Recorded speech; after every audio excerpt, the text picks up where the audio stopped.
Does this meeting make enormous sense, the second one that's coming, given what happened in the first one? You're the fun one, let's go. Alex, it really doesn't, at least not yet. The most imperative step at this point is to determine, first and foremost, what happened in that one-on-one between President Putin and President Trump. We've heard here in Aspen earlier this week from none other than the Director of National Intelligence so he's down here. that he, as of Thursday, still had no idea what happened. That lends the very credible impression that others within the administration are still trying to figure out what happened. It would make the most logical sense to have our own administration get on the same page before we can do a round two. Now, there's a very interesting question about why there needs to be a round two. I've heard some of your previous guests speculate that maybe President Trump wants a do-over. There's also the very realistic possibility, Alex, that this is something that President Putin actually demanded or actually had President Trump assure him of during that private one-on-one. President Putin wants nothing more than to have that White House arrival ceremony, that 21 Where's this guy? Full military honors. That is what President Putin has been striving for since this assault on our democracy began in 2016. But This man's asked for help, but yeah, I can't find what was said yet. If President Putin made that demand that you suggest is entirely possible. It's entirely possible, and You in there are a here? couple avenues where we might get some more insight. Of course, Congress is trying to get the records Are you in the room? the He's in the room. translator who was in that meeting. There's another interesting avenue that's quite complex, and that's that our own intelligence agencies, as they have their eyes and ears trained on Russian officials, not on American officials, but Russian officials, will pick up their conversations, will pick up inklings of them discussing what it was that President Putin heard from President Trump, and that puts them in a very awkward position. If they have to go and tell the president, tell other senior administration officials, Mr. President, we have heard the Russians talking about some pretty embarrassing things that you purportedly told President Putin, and it's a very open question as to whether the intelligence community would do that, how they would do that, and most importantly, what President Trump's response would be. This is not a president who has really favored our own intelligence community of late, and you need to something like that to set him off. And you know, Ned, we are getting a readout from the Russians of things that have been allegedly said in conversations. What's the likelihood, or at least the possibility, that Putin could have been recording this conversation with the president? Well, Alex, the Russians would have been derelict had they not recorded this conversation. This is the President Putin, the former KGB head, who still has inordinately close ties to the Russian intelligence services and has their utmost respect and authority within their ranks. So I think it's quite probable, if not probably hiding in the roof. That the Russians do have some sort of documentation, whether that's audio recording or some other recording of this meeting. And Alex, when we talk about, compromise, when we talk about what the Russians may or may not have on President Trump, I think we also have to add this into that ledger. Things that the Russians could hold over his head if he did in fact say some things that were unflattering, that were unwise, or that were frankly un-American during that session. Look, if that's the case, I'm curious the real-world implications of all this in a second meeting. Now, does that mean that Putin could have Donald Trump over a barrel or backed up against a wall? Well, I think that's quite possible, but Alex, I'm not sure that's the case. Ever since Donald Trump was inaugurated, we have seen Donald Trump bend over backwards, kowtow to President Putin time and again. Whether it is withdrawing American leadership from the world, whether it's lambasting NATO, whether it's starting trade wars with our closest European allies, President Trump, throughout this process, has done President Putin's bidding. So if this is another brick in that wall of compromise, I'm not sure it really adds much to whatever it is that President Putin has been holding over President Trump, Alex. Ned, I'm out of time, but I have to ask you, brick in the wall, how large of a brick in the wall is where you think? Well, clearly the Russians seem to think that she is a tremendous asset. It's really interesting that the Russian foreign minister raised her in his conversation with Secretary Pompeo. If she were just a Russian private citizen who happened to have a personal affinity for guns, I don't think you would see the Russians going to such great lengths. And frankly, I think the Russians are making the Department of Justice's case that she was acting as an agent of the Russian government by raising her case so prominently in such an important channel as a phone call with Secretary Pompeo himself. Not to mention what Russians are doing on social media trying to garner support for her. Okay, Ned Price, very good to talk to you. Thank you so much for Aspen.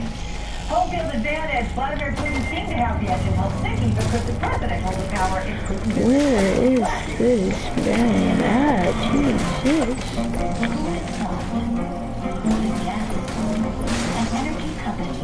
I'm not even watching.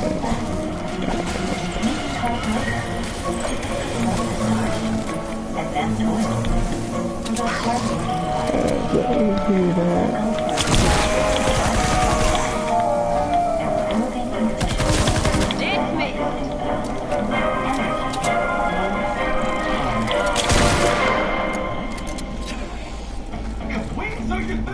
Swing into Golden Corral's Wing Fest. Every night for all you can eat wings, just like you like it. Get it sweet, spicy, and smoked. Golden Corral, your choice of rules. Colleagues, gathered here are the world's finest insurance experts. Robbie, mastermind of discounts like safe driver, paperless, the list goes on. How about a discount for all of it? Sold. Alright, you save our customers hundreds for switching, almost effortless. It's a gift. And change. President. Together, we are unstoppable. So, what are we gonna do? Insurance. That's kind of what we do here. Hi, I'm Jillian, and I have a confession to make. I may have been a little tough in my past. Down! Up! No! But now I've found my bubbly side. So the effortless way to stop addiction is sugary soda. Just slip in a bottle of regular tap water, a quick push, and in seconds, plain boring water is sparkling. Add a little fruit drop flavor, maybe a twist of lime, and boom, a sparkling, refreshing drink you'll want to drink. SodaStream has replaced the soda option for us. It's a nice, refreshing, healthy alternative. SodaStream gives me those sweet bubbles. It's just water simply made better. I love it. Keep the fizz, cut the crap with soda with SodaStream. Go to GetSodaStream.com now to try the SodaStream Fizzy risk-free for 30 days. Yours will come complete with a ready-to-use 60-liter CO2 carbonator, 2 1-liter carbonating I can't find the most survivor, but I can't find the last two. The fizz you crave, but only now with better bubbles. Also available at these fine retailers. My grandmother was the family historian, and I was very proud of her. I began researching different companies to do DNA testing. 23andMe immediately stood out because they offered health testing as well. Taking the action I've taken because of this knowledge has definitely improved the quality of my life. Know your body. Understand your DNA with 23andMe. Order your Health Plus Ancestry Kit today at 23andme.com. No. Being in the know is a good thing. That's why Discover will alert you if your social security number is found on any one of thousands of risky sites. I was born during the winter of 77. I first met James in 5th grade. We got married after college and had twin boys. But then, one night, a truck picked us up. James brought boys.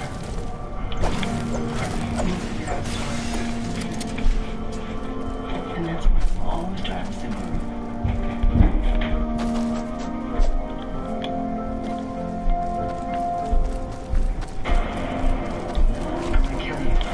Over here! Help! Thanks again for your help. See you soon.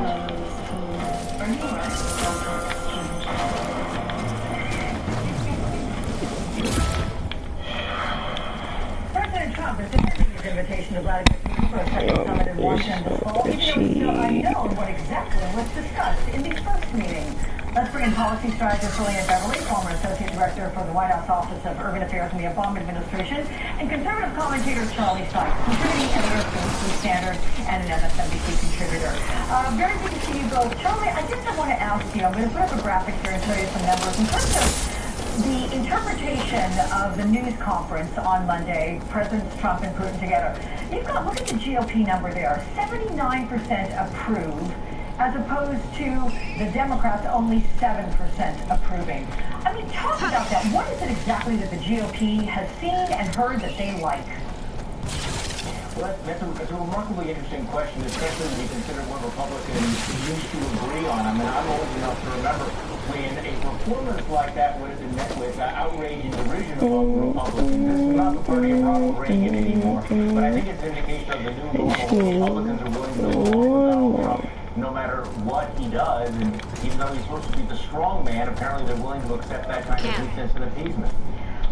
What's your reaction to all this, Elena? And there was a Matt Slapp, as you know, the tragedy. It's my water. Policy that the GOP members are approving of, and that's what they like so much about this. And Trump is just continuing with that. What do you think? So I would ask, what is the policy that they approve of, given that Trump was in the room for 2 hours with Vladimir Putin, and we don't know what happened in that conversation, and we don't know what the purpose of this follow-up is. What we do know is that the Senate did vote 98-0 to warn President Trump that we do not provide or hand our diplomats over to a foreign adversary and waive their immunity. It's confusing to understand what the Republicans would suggest that the policy is. Okay. Charlie, NBC's Morgan Radford spoke to Trump supporters there in Wisconsin to try to get their perspective on the aftermath of everything in Helsinki. Take a listen for what they told her. I know there's a lot of backlash going on now. Sure, I said I didn't, but A lot of whatever. people weren't happy. Yeah, but I'm totally supportive. And why? Why are you so supportive? Because he's an entrepreneur, he's a businessman, working class person's president. He's trying to make this country great again. Do you support the president? Yes. Do you continue to support him despite this week? Yes. I'm not one bit worried about the rest of the world. They ain't worried about us. Tell me, is that what you're hearing when you're out there? Were you on Wisconsin? You hearing the same sort of tone? Well, among Trump supporters, yes, because again we've seen this tribal politics with cultural personality, and I wonder whether or not a lot of the Trump supporters are trying to take down things specifically because this is their gospel. There's so many compromises, investments that are not going to be taken. But it is interesting, hearing people continue to use these talking points. He's a great entrepreneur. What we're finding out is he's a terrible negotiator. He wants to make America first. But, over the last week, what we saw was that he was willing to blame America first. He was willing to accept this idea of moral equivalency. So we're in a very, very strange period, but there's no indication that the Trump base is being shaken at all so far. I'm curious, Elena, your position there within the Obama administration, is there any merit to cherry picking, if you will, the dissemination of information such as that the president has asked Vladimir Putin to come for a second summit? We all watched Dan Coates in that interview with rather intimate Alexander Mitchell. He was completely taken by surprise there. Are there any You've been wonderful. Is there anything that's good about saying to some members of intelligence versus others the plan? They're attacking me! I don't think that there got me is surrounded. any Over here! benefit to the Director of National Intelligence not knowing that Vladimir Putin and a foreign adversary is going to be coming to Washington, D.C. for a military Right, why are we going again? the midterm elections. You could gather from this that he's been invited to see his handiwork, possibly. But to your point, no, I can't imagine that there's any reason why the Director of National Intelligence wouldn't know that Vladimir Putin had been invited to Washington. Bonus D.C. challenge is now Elena available. Beverly and Charlie Fife, all too brief. I'm going to make it up to you guys next time. Thank you for joining me. Coming up, Robert Mueller is questioning a woman known as the Manhattan Mexican and how she tied into the Add growing Blue Russia Gloves, the investigation. Maybe. Amazing. I thought you were going to the pool. Mike says, I can't without my mother. almost at this point. But aren't you not going with Jay? I'm at ESM Nick. If I go to sleep, I can't go. You can't go? Oh. Nick is going with his mother. I know. They were in the party talking about it. It doesn't have to be expensive. Just go to Priceline. It's the best place to book a flight a few days before my trip and still save up to 40%. What? What? Oh, you're still playing Nathan Drake's collection or NBA? A once-daily pill for adults with moderate to severe RA for whom methotrexate did not work well enough. Xeljanz XR can reduce pain. Wow, what do you mean? Even without methotrexate, Xeljanz XR can lower your ability to fight infections, including tuberculosis. Serious, sometimes fatal infections, lymphoma, and other cancers have happened. Don't start Xeljanz XR if you have an infection, tears in the stomach or intestines, low blood cell counts, and higher liver tests and cholesterol levels have happened. Your doctor should perform blood tests before you start and while taking Xeljanz XR and monitor certain liver tests. Tell your doctor if your interregional fungal infections are common, and if you have had TB, hepatitis B or C or are prone to infections. Needles. Fine for sickness. But for you, one pill a day may provide symptom relief. Ask your doctor about Xeljanz XR and injection. You want a home with at least 2,000 square feet. Actually, make it 2,500. You need Realtor.com. The home of home search. I love my grandma. As you grow older, your brain naturally begins to change, which may cause trouble with recall. Learning from him is great when I can keep up. Thankfully, Prevagen helps your brain and improves memory. Dad's got all the answers. Prevagen is now the #1 selling brain health supplement in drugstores nationwide. She outsmarts me every single time. Trust me. You want to play again? Prevagen, healthier brain, better life.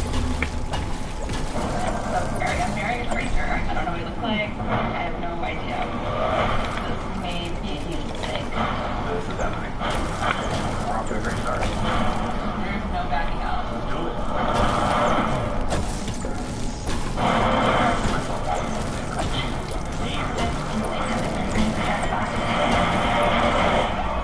Made like a little girl's dream come true.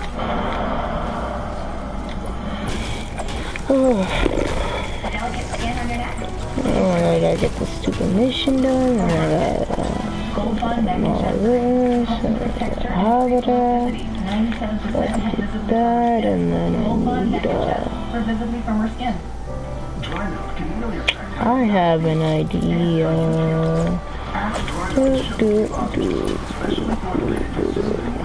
Wait. so nothing holds you back. Now available in sugar-free gum. Did Michael Cohen betray you, Mr. President? Next, why did he do it? President Trump's former personal lawyer secretly records his conversation with the president about money and a Yep, Playboy well, model. who's ever watched my stream can say who you are. Money was paid. It was paid to silence somebody in advance of an election. That's enough blue. Now build defenses around the Atlas and activate it when you're ready. Years ago, and how many more secret recordings might he have? Also ahead, the mask Starting and now. Mr. Mueller. You've got Why 5 did he want seconds to talk change her? your mind. And what does it have to do with the Russia investigation? And we You got this, Commander. staging you fall off of the Helsinki Summit contradiction and asking why the president still has not told Americans about his closed-door dealings with Putin. Hey there, everyone. I'm Alex Hood here at MSNBC World Headquarters in New York. Let's get to what's happening right now out there. Clear on the house. With new reaction from my colleague, Reverend Al Sharpton, about a face-to-face conversation that we had with Michael Cohen yesterday. Just 2 hours before we went out Hey, our to fort's getting recording. beat up. So here's what the Rev told me last hour. He said, I want you to know, Rev, I am not going to be sacrificial man here. I want to do what's right for my family, and I want to do what's right for my country. He seemed to feel like he was not by himself, that the president had not stood by him. Let's say things like I have been loyal, and he's not been giving me. It was a very heart-wrenching kind of conversation. And I think the fact Alex that he reached out to me, someone very known to be a Trump critic, sent a message both to Trump and to the investigator that I'm not one to depend on Trump anymore. We've got quite a panel to help sort through the latest developments. NBC White House correspondent Jeff Bennett, Yahoo's chief investigative correspondent Michael Isikoff, former federal prosecutor Steve Mulroy, and PBS NewsHour White House correspondent Steve Alcindor, along with Philip Johnson of the Washington Post. Our Okay, Jeff, we'll go to you first here. Give me a reaction from the White House to the Cohen reporting. Is there anything on record, and what are you sensing there? Well, officially, White House officials aren't saying anything. White House officials have tried for weeks and months to create some distance between Michael Cohen and President Trump. President Trump, however, Alex, this morning is really breaking his silence, lashing out amid the reporting, the revelations that Michael Cohen secretly recorded the conversation he had with now President Trump about this hush money payment to Karen McDougal. McDougal is, of course, the former Playboy model who alleges she had an affair with Mr. Trump some decades ago. And in the process, the tweet the president sent out, he's really confirming the reporting that he was really stunned to learn about the existence of this case. So here's what he said. The president says this: inconceivable that the government would break into a lawyer's office early in the morning, almost unheard of. Even more inconceivable that a lawyer would leave a client totally unheard of and perhaps illegal. The good news is that your favorite president is humor about all this, taking into account this last session. Breaking down that tweet, we should say that the FBI raid on Cohen's property. Oh, I really didn't feel like he's in this sort of thing. FBI search warrant was approved by a federal judge. It was not a break-in as the president suggests. We should also say that New York State is a one-party consent state when it comes to reporting. So it could be accepted that what Cohen did was entirely legal. Now, the Washington Post reports that the two men are heard on the tape talking about a plan to buy the rights to Karen McDougal's story when she sold the parent company of the National Enquirer for $150,000. People might remember that when she sold her story to that tabloid, the tabloid chose not to run it. The interesting data point there is that the parent company of the National Enquirer is David Pecker, who happens to be a friend of the president. So you can certainly see here how Michael Cohen has become a huge legal liability to the president in ways that he was not able to do 4 days ago. Yeah. Can you also tell me what you know about this call this morning between Secretary of State Mike Pompeo and the Russian foreign minister about Right, so what we know about the call, interestingly, comes from the Russian foreign ministry. It really fits the pattern of the Russians being the ones to really make information known about conversations between U.S. and Russian officials surrounding the Helsinki summit, certainly well before, in some cases, even instead of the White House. So the Russians say that Mike Pompeo and Lavrov talked about the situations in North Korea and Syria. They also talked about the U.S. detention of the Russian national Maria Butina, who is being held on charges of conspiracy and for failing to register as a foreign agent. Again, coming from the Russians, we don't have any official readout yet from the U.S. side out. Okay, thank you very much, Jeff Bennett from the White House. Appreciate that. Let's go now to Michael Isikoff. Michael, with a big welcome to you. Let's get right into what you know about Maria Butina, because absolutely extraordinary. You wrote about her in your book, Russian Love, which was released earlier in the year. I'm curious about why she got onto your radar as early as 2015. During 2016, Getting reports that your fort is uninvited guests. Go 86er!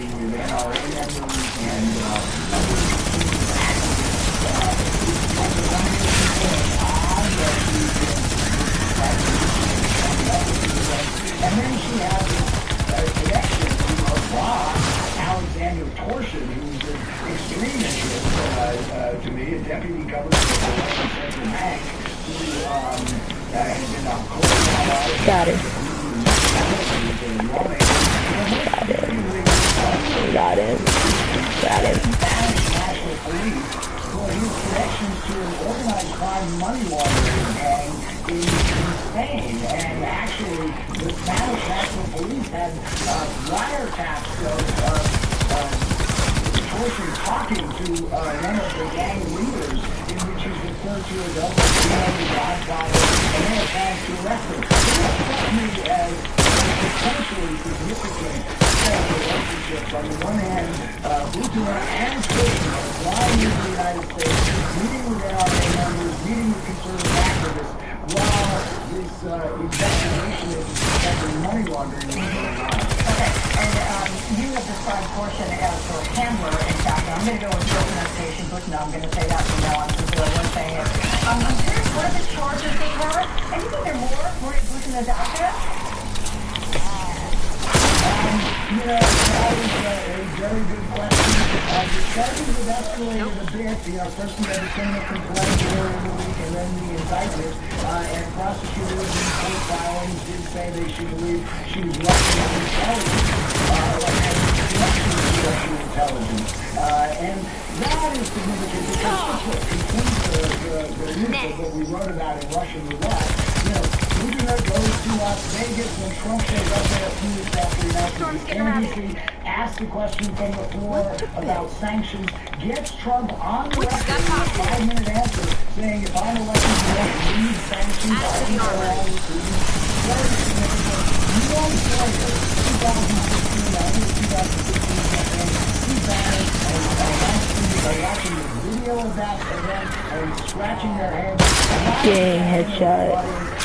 Trump all under. Why did he have a fully baked candidate raised a lot of questions for them and clearly the Mueller team as well? I'm going to expect, based on the Times recent reporting, that Russia supports the social media campaign to call for the release of Putin. I mean, is that going to be effective in any way? Yes.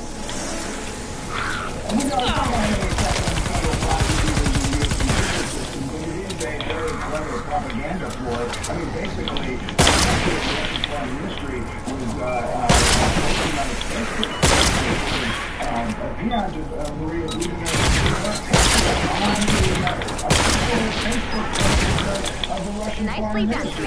So clearly the Russians plan to use this as some sort of example for them of Americans going after Russian citizens in the United States who's just a graduate student trying to, pursue their studies and evil Americans accuse her of being spies. The ninja beast. Let's go to the beach. Let's go get away. To protect someone who was just an American. Zay, you still here? Really? It's not just a social media campaign for one single individual Zay, you still here? citizen being educated in the United States if there wasn't something more to it?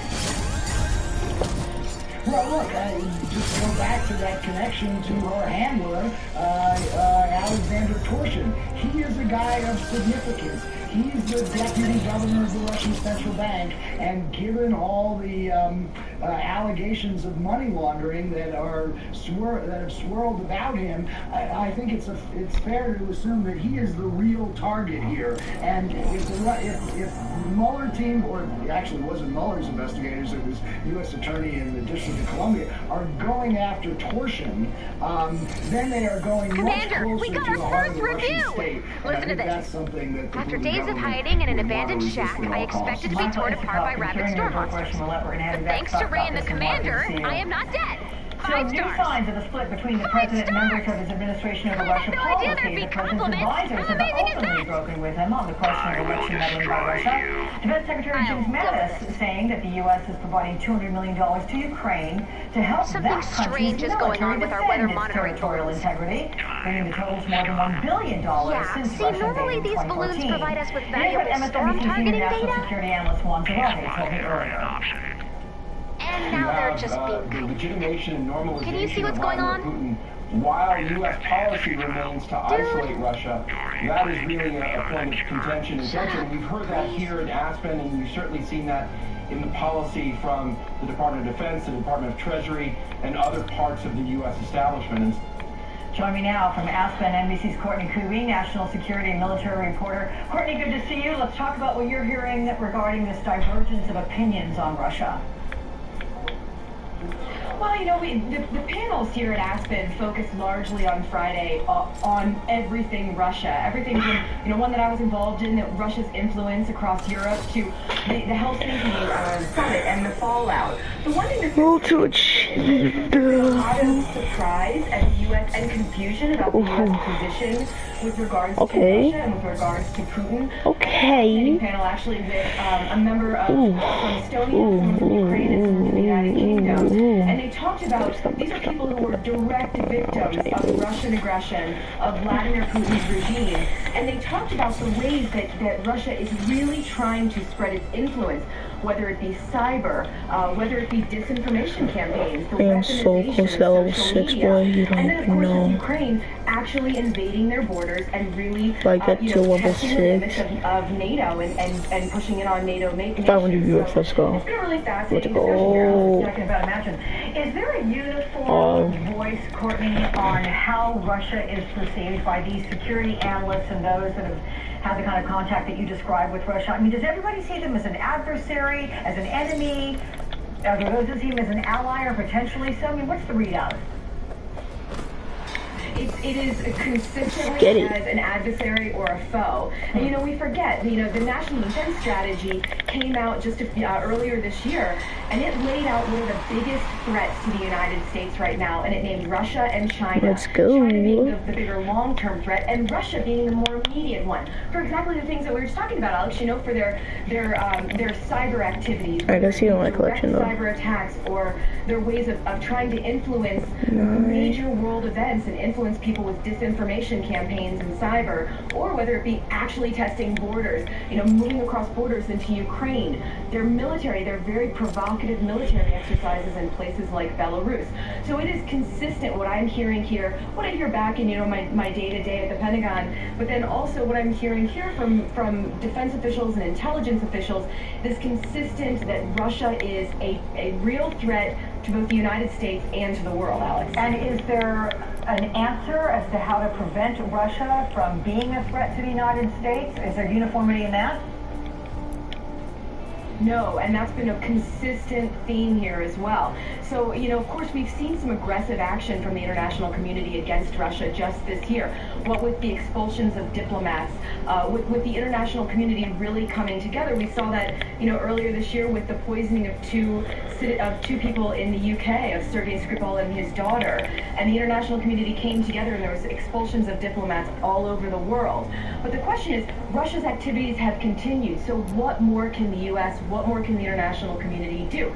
Sanctions tends to be a big answer. You know, banding together and presenting a united front from the international community is another one. But that's been something I've consistently been asking people about here is, despite the international outrage at some of these actions, Russia doesn't seem to be pulling back on its activities. And what more can the world do? And candidly, I don't have a good sense of what the answer is beyond, you know, more of the same and more coming together as an international community and presenting a united front against them. I'm curious, Courtney, last question. Does anyone think the prospect of President Trump cozying up to President Putin, getting a close relationship, as the president says he wants to do and thinks there's a beneficial ramification to that, does anyone agree with that mentality?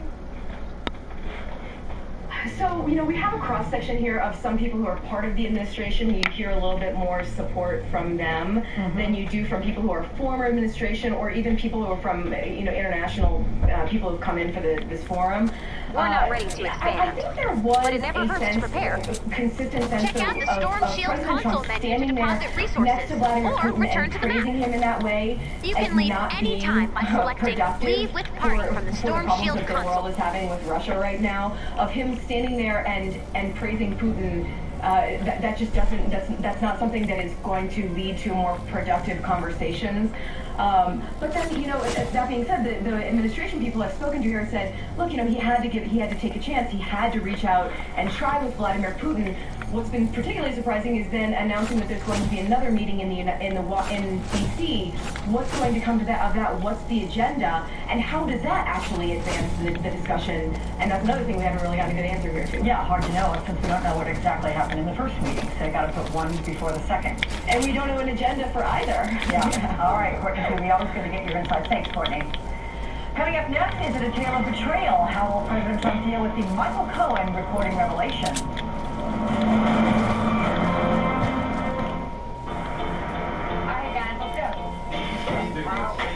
Lost in the ocean, 7 billion suns, man, I'm gone. Hey, you got it.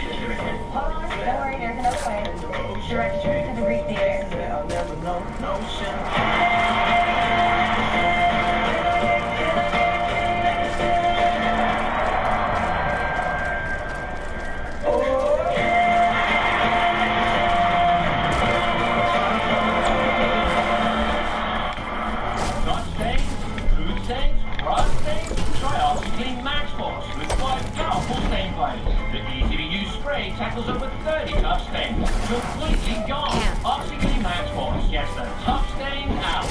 So how's it going? Well, yeah, we had a vacation early in our marriage that kind of put us in a hole. Someplace inside. I tell you. Listen, sweetheart, at 3 o'clock somebody's coming to see me, What happened? to pray with me, so you can leave here, so, okay? You cannot leave because you're going to talk and make noise while they're going to I the know. Bible, okay? Back on track, right? So you have to be inside. Let's go back to Bermuda. Come back. They're coming to stay for 30 minutes. Just guidance. TV nurturing. Managing blood sugar is a series of smart choices. When you replace one meal or snack a day with Lucerna, making carb sets to help minimize blood sugar spikes, you can really feel it. Now with 30% less carbs and sugar. Lucerna. J.D. Power ranked us #1 in customer satisfaction. While we're honored, we don't do it for the awards. We do it for you. We have low fares on over 4,000 daily flights on average to 100 destinations, just so we're ready to go when you are. Everything we do is done with you in mind. Oh no. If they want to reward us for rewarding you, we won't stop them. Putting people first. That's transparency.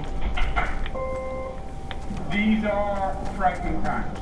These are challenging times.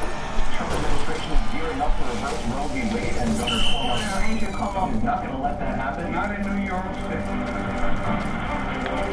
We're not going to stop our progressive fight. We're not going to right the reason of the